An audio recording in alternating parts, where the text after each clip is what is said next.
That is why I love you. Well, beauty fades. So when the beauty fades, is he still going to love you? Any love that has conditionalities is not a genuine love. But Jesus was talking about a genuine love. So Jesus was asking Peter, do you love me because of the fish? The miracle of the fish you got? Or do you genuinely love me? Because that is what made Peter follow Jesus the first time. And in life, people follow us for so many reasons. Some follow you because they love you and they want to make a difference in your life. And some also follow you only because of what they can get. Wait till they can't get those things from you again and see if they will still love you. Disappear.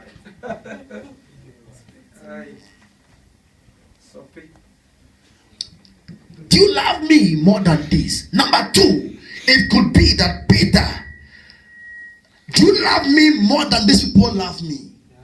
As a leader, if you don't love God, your members will also not love God. Your followers will not love God. And if your followers love God more than you have a lot of question marks. Lovest thou me more than this? A man or a woman is not his or her words, but their actions. Peter, you said you love me, you would die with me. When I was arrested, you ran away.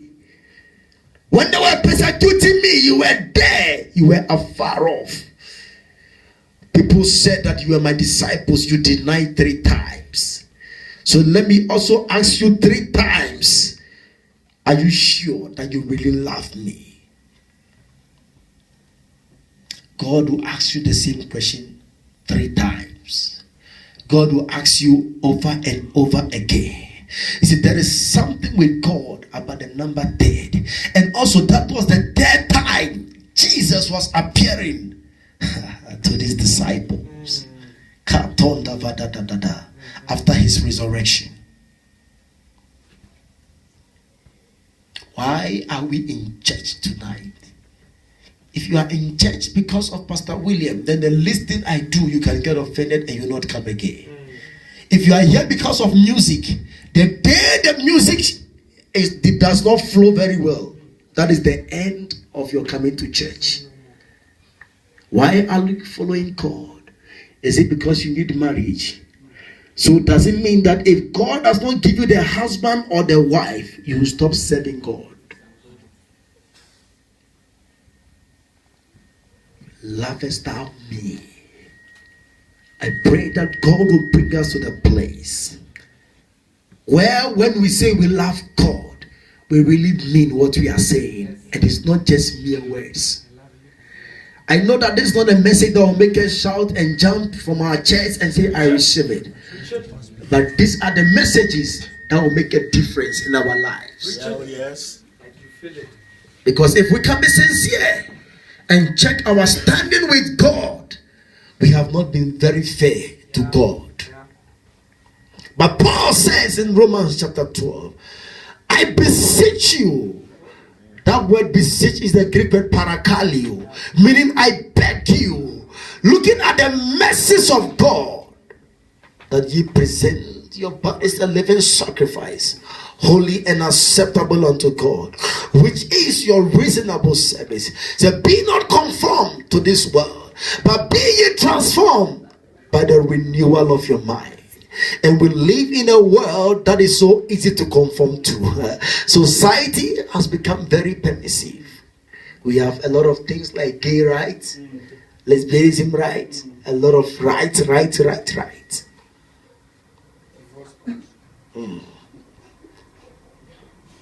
And we cannot even face the truth of the matter.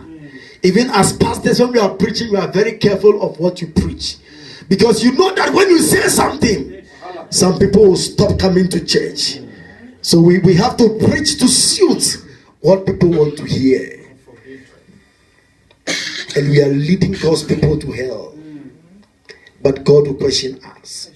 It is time for us to speak for God as God's mouthpiece. It is time for us to preach the unadulterated, the undiluted word of God. As you sit here, I did not come to condemn you. I did not come to look at faults in your life, but I came to encourage you that it doesn't matter what happens, we shall serve the Lord. I came to tell somebody that no matter the situation and no matter the condition, we shall love God. That our love for God will not be based on things. Whether we have or not, we shall still love God. Whether we are hungry or not, we shall still love God. Whether we have a job or not, whether we are rich or poor, we shall still love God. Do we really love God? Let's look into our life and our heart. How many people do you talk to about God a day? But think, how many celebrities do you talk about in an hour? We can talk about celebrities in an hour, their music, their wedding, their cars they drive, and all those things. But how many people have we told about God and we say we love God? People do not even see God on us. People don't even see God on us. You have a phone, it's full of R&B and hip-hop, house music. Not even one gospel. You pick a big bag, not even a Bible or a New Testament in it. And ladies, you can have mascara, you can have all the makeups in your bags, but you don't even have a Bible. Young men, you have super bad papers in your back pocket. God help us. But it's not even a small New Testament. You can sing every song and you know all the lyrics of head, but you don't even know 10 scriptures of head. Some of us, we are even ashamed. We are even shy for people to see that we are born again Christians. Some of us, our colleagues don't even know that we are Christians because we think they'll say we are boring. So we cannot let people know what we stand for. And we say we love God. When you love God, you are ready to die for God. When you love God, it doesn't matter who hates you because you love God. You will stand because you love God. We need Christians who will stand for God. I am yet to see a preacher who will rise up and say, yes, the laws of South Africa permit this lesbianism and homosexuality. But we are speaking from God's perspective. We don't want to allow that here. You know, the next day you'll be very unpopular. You will lose your members. Because as a matter of fact, there are some gay churches with gay pastors who bless gay marriages. I am not here to condemn. I didn't call them. But I'm saying that it is time for the church to stand up for our God if we really love God. It is time for the church to show the world the way and tell them that we love God and we are ready to die for God, like the 3 Hebrew men, Shadrach, Meshach, and Abednego. They were ready to die for God because they loved God.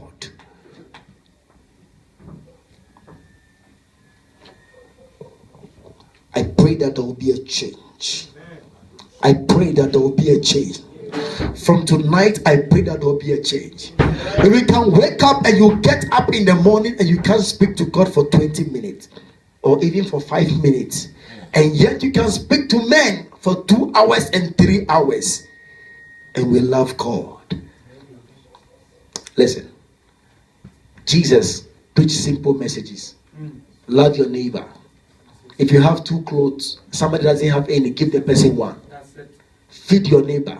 Feed them. If they are thirsty, give them drink. Simple messages. And yet there were so many miracles.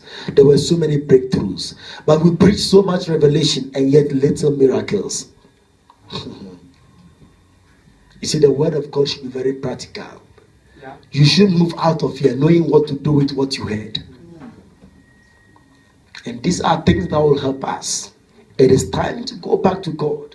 Some of us, we don't even have a quiet time to say that this time is for God. I want to dedicate this time for God. We just get up, we go out. We don't even know what went on when we slept, but God protects us. A common thank you to God is even a problem. We can't pray.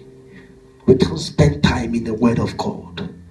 We don't have a personal relationship with God. And it doesn't bother us in any way.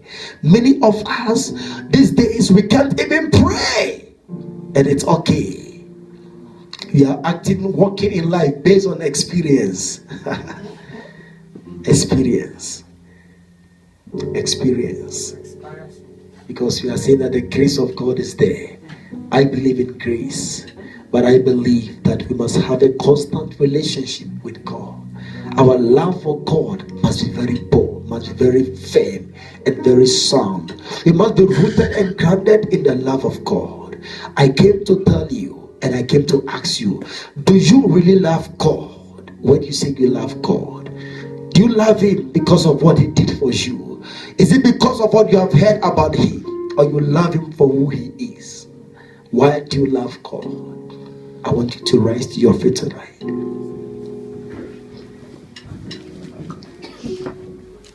Look into your heart and look into your life. You have heard the word of God. You are not sure if you really love God as you claim. You thought you loved God, or you thought you really loved God. But tonight you have realized that your love for God is based on material things.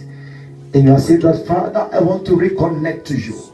Maybe you were very prayerful. You were very connected to God. But now your conviction is even dead. Now you can even sin without any remorse. There is nothing in you that convicts you that what you're doing or what you did was wrong. Set your heart right now and make peace with God. I want you to make peace with God. It is time to come back to the Father. It is time to reconnect to the Father. The Father's arms are widely open. It's not condemning you, but it's ready to receive you. Begin to talk to God. Talk to God. Talk to God. Talk to God. As you have a sober reflection, talk to God. Oh, Jesus.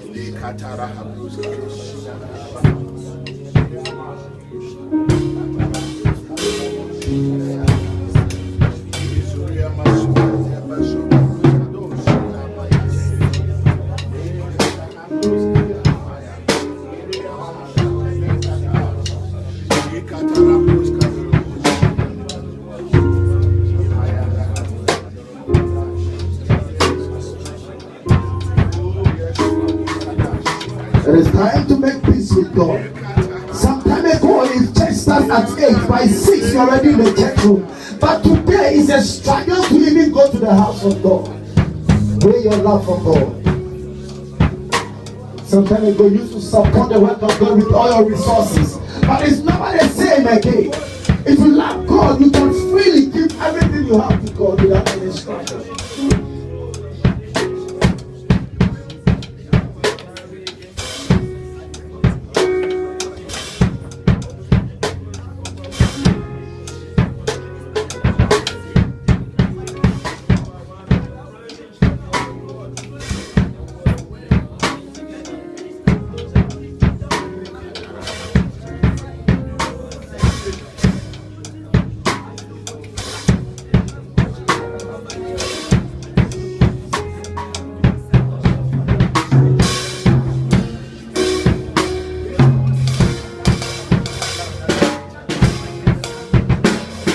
Make peace with God tonight. God is not condemning you. God's arms are open, ready to receive you.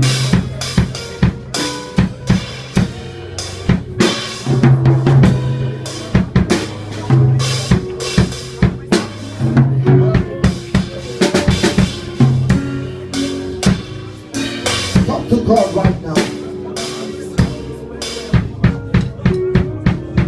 I don't want to love anything more than you, Father. I want you to be the number one in my life, Father.